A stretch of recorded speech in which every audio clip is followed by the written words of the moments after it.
Saw Tom McDonald have a bit of discomfort, perhaps with his foot. Was that related to what he had earlier in the year? Yeah, look, he's still coming back from his foot, obviously, and it's more precautionary. Take him off the track. We're pretty confident that we've still got some training ahead that'll be right to play as it stands today. But we certainly won't be taking a risk with Tom. He's still working his way back. We've been really monitoring his loads. He was a bit sore still from the game on the weekend. But in saying that, we're comfortable that it might settle down as well. So he didn't have to do the full session today. He's gone off for a scan. We'll check all that out, but we'll certainly take a cautious approach. But as it stands today, he'll play. You worried at all? Not great news, obviously, not doomsday stuff, but does it worry you when flares back up like that? Oh, look, it's something that we've had to work through for a while now. So, as I said, we'll be cautious with it. And of course, it's worrying because you've got a player that's in really good form that hasn't trained. But at the same time, as I said, as it stands right now, he's confident in his own mind that with a couple more days and training on Saturday, that he'll be right to go. So we'll just wait and see over the next couple of days. So you expect you will take him to Alice Springs? You won't make a ruling before then? You'll let him have a run around up there to prove his fitness? Yeah, look, we're hoping so. Yeah, look, he'll jump on the plane and travel up, and we've got a training session up in Alice on Saturday. So we'll wait and see how he goes. What about Jack Viney? How'd he pull up? Yeah, he put up great. It was great to get the captain out there again. He gave us a lot of pressure around the contest and great leadership on field. So once again, he's working his way back. I think we played him 70% game time last week, and we'll continue to monitor that over the next month. It's nothing new, but where do you stand on the selling home games? Obviously, you've got some pretty big games this year, obviously top 8, maybe top 4. Giving away 2 of them each year as a home game, where do you sit with that as a senior coach? Yeah, look, we're really comfortable with where that sits. It's a deal between the AFL and the Northern Territory. We embraced that 5 years ago. We've really enjoyed our time in the Northern Territory. We've embraced it as a footy club, and for us, we see the Alice Springs game for us as an opportunity to take the game to a unique venue. But also we see it as a home game for us. So our players are looking at it like that, and we've really embraced that as a footy club. You have had limited success up in the top end, but you did manage to get a win there last year over Gold Coast. Do you feel like you stumbled across a bit of a different formula or a winning formula last year?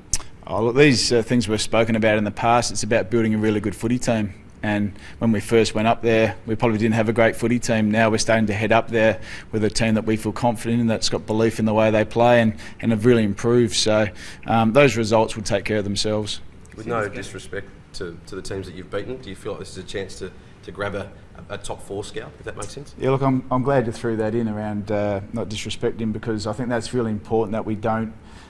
We respect the game and we respect our position now. We're playing a really strong footy club this week. And all we can do is look what's right in front of us right now, and that's the Adelaide Footy Club. So we're looking forward to that. There's no question about that. To get up to the Alice Springs and play a really strong footy club, and I think it's going to be a great game of footy. How do you see Jack Lever handling the attention? Yeah, look, he's been great. Obviously, when a player is playing against their old club, it can be a challenging week for them individually, but it certainly doesn't distract us from what we're trying to do, and that's to go up there and play a great style of footy against a really strong footy club. So for Jake, it's about playing his game, keeping those emotions in check and playing his role for the team and not really getting away from that. So that's all we're asking Jake to do, but it's really for us as a club is to really focus on the bigger picture about what's important for this game and what it's going to take to be successful. Do you see him remaining composed on the field if they sort of go after him a bit?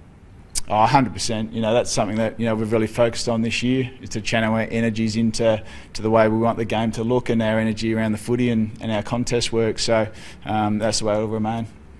Good time to get the Crows, or do you have to go in a bit wary about the fact that they are on demand? Oh, they're a strong footy club. They showed it again last Friday night. They got a few guys out with injuries, and I'm sure they'll bring a few guys back into the team. But it doesn't matter when you play Adelaide. They're a strong club. They play the same way. They're really strong on the contest, and it doesn't really matter who's in their team. You know what you're up against. What do you know about Austin Breakey? Oh, look, it's great to get a signing of Austin. He's obviously 203 centimetres. He strolled through the door the other day, and he's a big boy. So he comes from a really competitive family, and then we're rapt to get him to our footy club. He's the ruck stocks is something obviously with Max travelling really strongly. To get another young player into our club that can develop in that role is something that's really important to us. So we're just really happy to get him involved in our footy club. Do you see Max as being almost a lure in that decision? I know Barrack for the club, but having someone like Max to learn off would be another factor, I'd assume. Yeah, look, speaking of Austin, he said he's got a bit of a quirky personality like Max, so to get two Maxes running around would be nice. That's what you need. Look, Simon, record membership numbers again. I think it's third time in a row, and really good signs on the field this year. Is that something you've sort of spoken about with the players as far as part of the overall direction and improvement of the club? Yeah, I think the club's been really clear from 2013 about what they wanted to build as a footy club. That involves a whole range of areas about producing a really strong footy club, building our supporter base, but being more appealing to the general public. And they've gone about that now. It is underpinned by a really strong competitive football team. And that's really what we're focused on as a club, is to continue to develop our young players, continue to play the right way and build the great habits, and the results will really take care of themselves.